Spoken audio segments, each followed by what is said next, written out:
So, still in Frowe's book, The Ethics of War and Peace. We're now starting Chapter 2. And Chapter 2 is now War and Self-Defense. Chapter 1, did a couple of videos on those. You can check those out. That's just on the notion of self-defense. And as we saw, there's a lot going in there. We discussed some of the necessary but not sufficient conditions like proportionality and necessity for a theory of self-defense. But if you recall from those lectures, we were discussing self-defense possibly as a theory, but still within the domain of individuals, like in civil society, so to speak, right? Now we're bumping things up a level, right? But is it really bumping up a level? That's the crux of our discussion in the next couple of videos. Is there really something new when we shift to talk about war? Okay, so war and self-defense. So the question now is, what is well, there's a number of questions, but like, what's the relationship between war and self-defense? So far, talked about self-defense. What is war? So, like, you know, what exactly do we mean by war? You know, this is war. What war is declared? What does that even mean? And does it bring anything fundamentally, radically, or as we philosophers like to say, is there something ontologically new here? Is there some new kind of discourse, and it's really distinct from when individuals are fighting and you say, no, there's war now. This is something really new. What's going on here? Okay, so what exactly is war?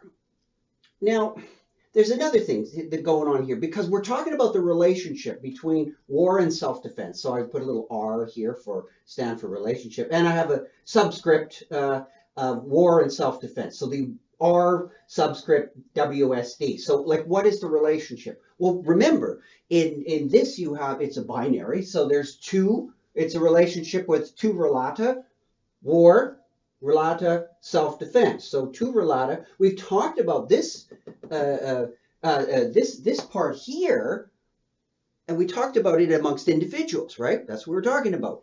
Or at best, maybe the individual and some kind of context where they're threatened by, let's say, something, you know, like I gave you that goofy little example of Winnie the Pooh. But you could think of examples of where, you know, you're in a situation and it's something imposed by nature on you. You know, could you kill someone in order to save yourself from an avalanche or something like that? But we were still talking about individuals worrying about self-defense. Now we're talking about what can nations or states or these big collectivities do when it comes to self-defense. How should we understand that? So that's what I mean by bumping it up a level. But again, should I just say bumping it up a level like we're not really? Or are we just talking about you know, war as a kind of aggregate? Well, pretty well everyone agrees there's certainly multiple people involved, right? So in that sort of simplistic kind of non-committal war as an aggregate, well, sure, because we normally don't think of like war as just two people. Although Clausewitz talks about war,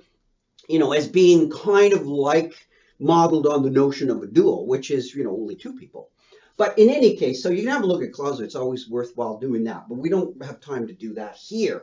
So really what we're thinking about, just to starting to get you thinking about this, is how should we understand this sort of aggregate that's involved in a war, this aggregate of people? Should we understand it in a stronger kind of sense of unity? It's not just like an aggregate of just people, but it's a certain kind of thing, like a political structure or whatever, that kind of notion. Sort of like we would say a collective.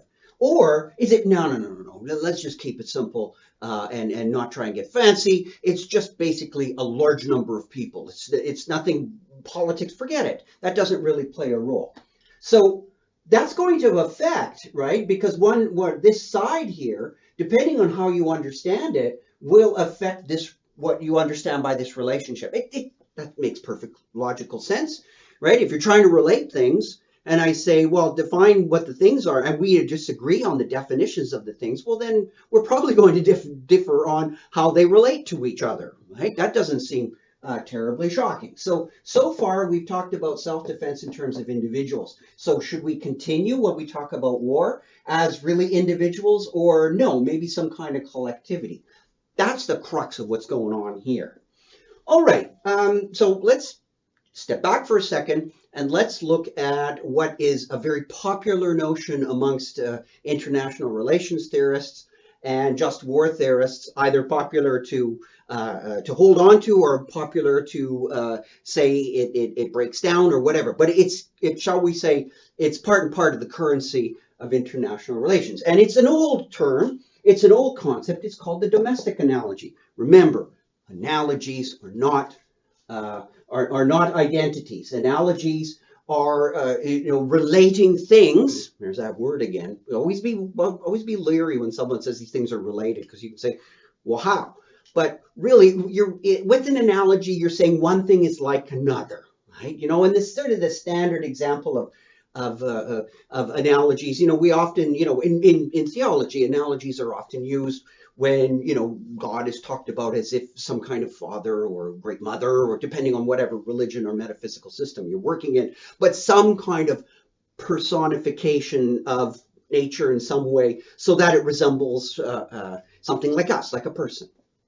Okay, but that's not an argument to say that just because persons exist and they're analogous to God or something, that therefore God exists, right? So analogies are not identities. Analogies are just ways of relating things, to use something you understand to help you with things you don't clearly understand. What does this mean? Well, we understand a lot about civil society, and we use that as a basis for an analogy to international society. So civil society is basically dealing with relationships amongst individuals, largely, not exclusively, but pretty well individuals. And international society really is the society of states, international nation states. So we use and this domestic analogy goes back to Kant, and I'm not sure, but you could probably find it in Aquinas as well, but maybe not quite in the same way, because nation states really hadn't emerged by then. But certainly you find it in Kant's thinking. So it's an old one. Walzer talks about it a lot in this, and he uses it a lot to show how war is a different kind of thing, and it breaks the domestic analogy. But I'm getting ahead of myself. So when we think about something like aggression among states, right? Not war, but just aggressive terms and the way states relate to each other in sort of normal, international relations kind of business, right? So states are hanging around together, they're interacting. They sometimes get, a little bit snippy with each other, a little aggressive. How do we understand those kinds of international relations? Well, it's unpacked using the domestic analogy. So we use analogical reasoning, right? So when we talk about aggression among states, we're unpacking it in an analogous way to the way we talk about aggression amongst individuals, right? Robbery, murder, crime, punishment, self-defense, etc., etc. Even the notion of rights. We use that set of concepts to help us to make sense of what's going on over on this side. So again, in the old, not old, but it's in the venerable theological tradition, one could say, we use, you find this analogical reasoning in Aquinas, to try and understand things about God. We try and understand things about ourselves, the person that we are versus the person that God is, not an identity, but you try and understand these things by analogical reasoning.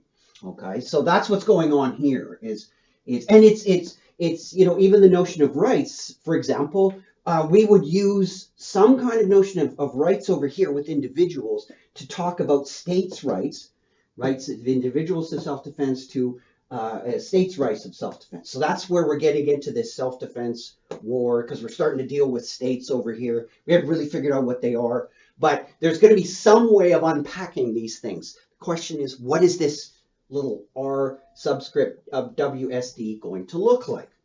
Now, as I said, the analogy, and all analogies break down. The domestic analogy, like all analogies, is not an identity. Okay, we've seen that. Disagreement amongst just war theorists, international relations theorists, and whether or not what exactly the domestic analogy really means. I admit I have not completely unpacked that. There's lots of disagreement on how to understand this. But I've just given it as a rough sort of, this is a high level thing that probably most people would agree with. But they'll quibble about the details, as scholars are prone to do. But as also scholars are prone to do, is where exactly, like how, where, what way does this domestic analogy break down? Does it really break down? Well, of course, it's going to depend on how you formulate it, etc., etc.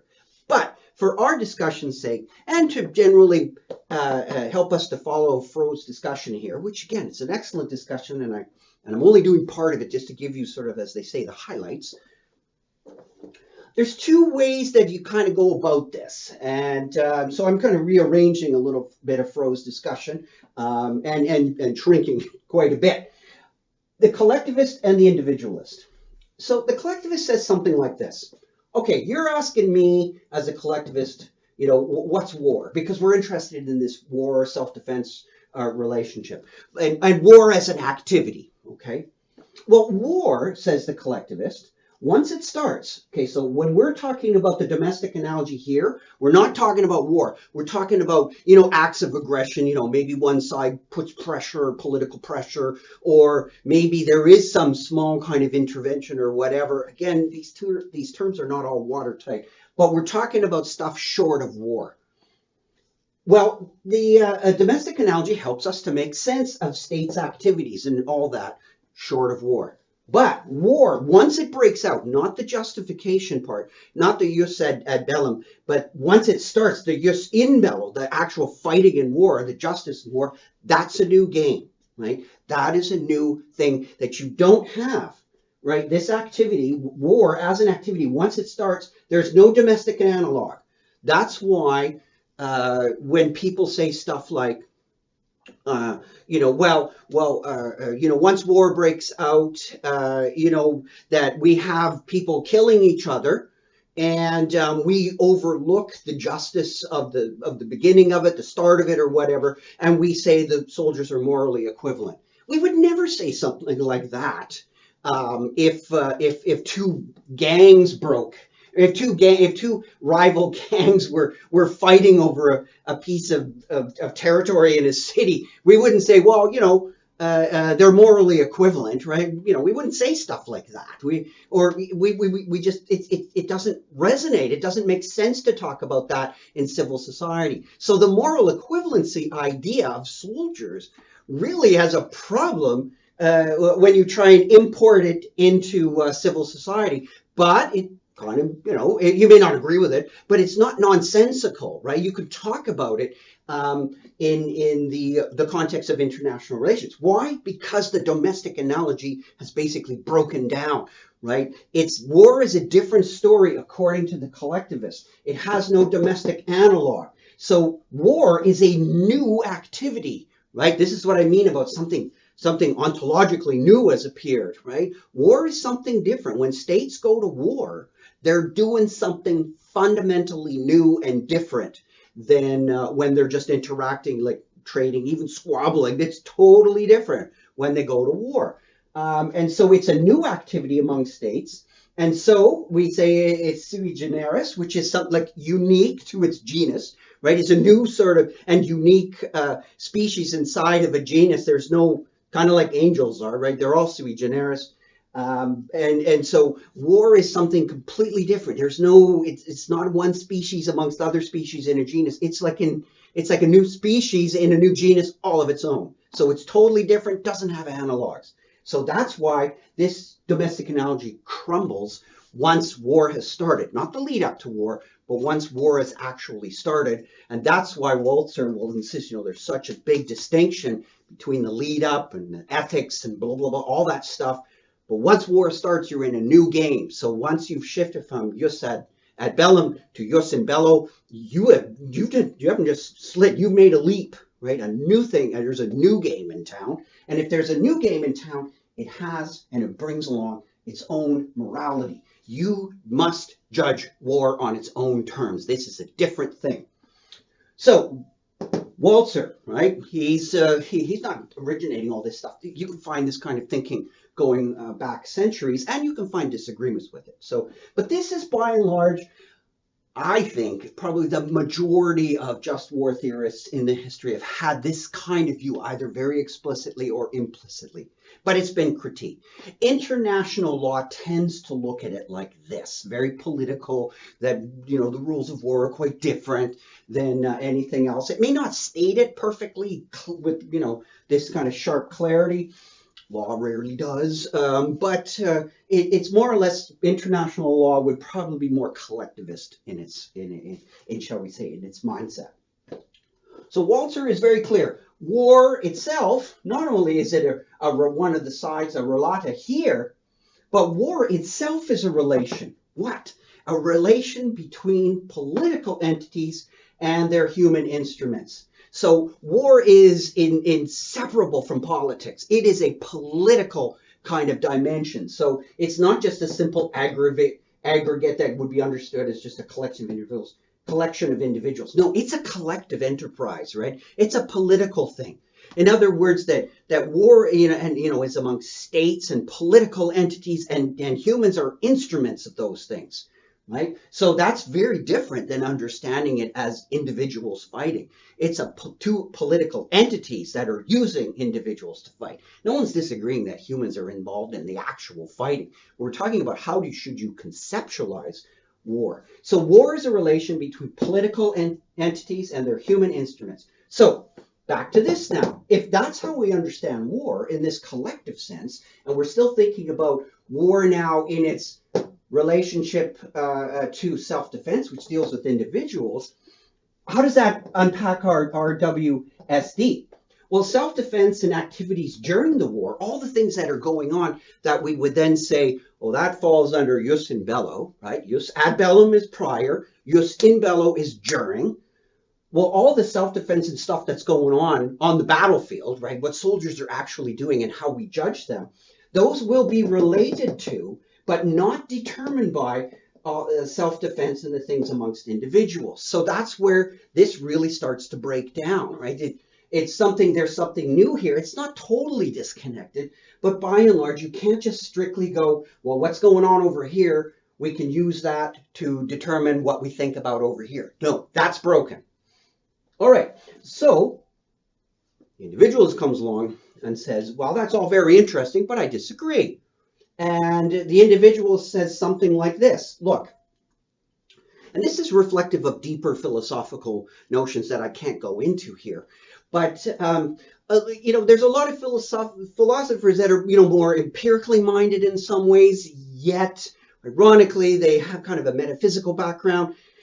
This individualism tends to have this kind of combination of this sort of flattening out of this hierarchy, saying, no, there's nothing new here. This is a kind of moral alchemy to say, oh, wait a second, war, it's something, something new comes out. What kind of weird alchemy is this? And yet, on the other hand, many individuals have a moral realism, which sometimes collectivists say, well, you've got this weird kind of moral realism that, things just fall out of the sky, reason dictates, as we saw when Frowe said way back in the introduction that she has a kind of moral realism presupposed in there. Sometimes collectivists like Walzer can retort by saying, well, you've got your own kind of moral alchemy, that you think there is this sort of abstract structure of morality that's going to determine all these things. Anyways, all kinds of interesting fights at these very abstract levels. But think about it. The abstractions and all the things that are underneath, those are like the stuff, that's the background. That's the software running in the background. It's going to determine and influence a lot of how you think about the concrete issues. So the abstract is not necessarily abstract, at least not in terms of its effects. It plays a role. All right, back to the individualist. War, even during the fighting, okay, even during the jus, now you think about it, not only with the jus ad bellum, but even in the jus in bello, during the fighting, the domestic analogy basically holds. It's not breaking down. These guys said breaks down. These guys say no, it doesn't. Again, there's differences here, but roughly, if you're saying that, look, war is nothing unique, it's not sui generis. It doesn't have its own morality. Again, as McMahon says, what kind of weird moral alchemy is that? And it's a good point, one to think about. war is not something new. Get over it. It's not something new. That's just an old fiction to say, oh, it's something new and it has to be judged on its own terms. No, says the individualist. So McMahon, so Walzer says relation, blah, blah, blah, political entities. McMahon's like, look, war is fought by individuals. Sure, there's a difference in degree, between, like a small group or two people fighting and a bunch fighting another bunch. It's a difference in degree, not in kind, right? So nothing new. It's a difference in degree, not kind. And as McMahon says, oh, it makes moral judgments harder to make. Yeah, it makes them more complicated, but complexity, right, is still perfectly compatible. Increasing complexity is compatible with continuity. There's no discontinuity, as the collectivist is saying. It's not just that war is more complex. There's a discontinuity. War is fundamentally different. And the individualist says, no, it's not. It's basically the domestic analogy it's preserved. It hangs in there. So what happens to our little RWSD when we take, instead of the collectivist one with Walzer, and we get the related to? No, we're going to take this individualist one, kind of guys like McMahon, and they're saying, look, so the relationship between war and self-defense with an individualist notion is that all this stuff that falls under the concept of jus in bello, right, indicated by the two asterisks, that's these guys, the activities during war, they will be essentially determined by self-defense among individuals. So the same rules are going to apply. It's going to be tougher to apply them. It's going to be more complicated. Yeah, it might take more people to figure it out. You have more data to deal with, but you don't have something fundamentally different. So you're not going to get a new morality, you're not going to be needing a new morality because you're not dealing with a new object. So this is downplaying. This is, shall we say, the individualist is arguably a deflationist view. This one is an inflationist view because its ontology says there's a certain level of fighting and whatever, that's covered by the domestic analogy. Then a new level comes in. We call that war. New arguments have to apply morally. Deflationists, individuals say, no, nothing new is here. It's more complicated, but there's nothing new that's going on. Okay, so that's the sort of the deep currents that are going on in this chapter. Again, Frowe she's got a lot more stuff going on in there. I'm going to have one more video on this chapter just to make a few comments about what some of the people are saying in reaction to this. See you next video.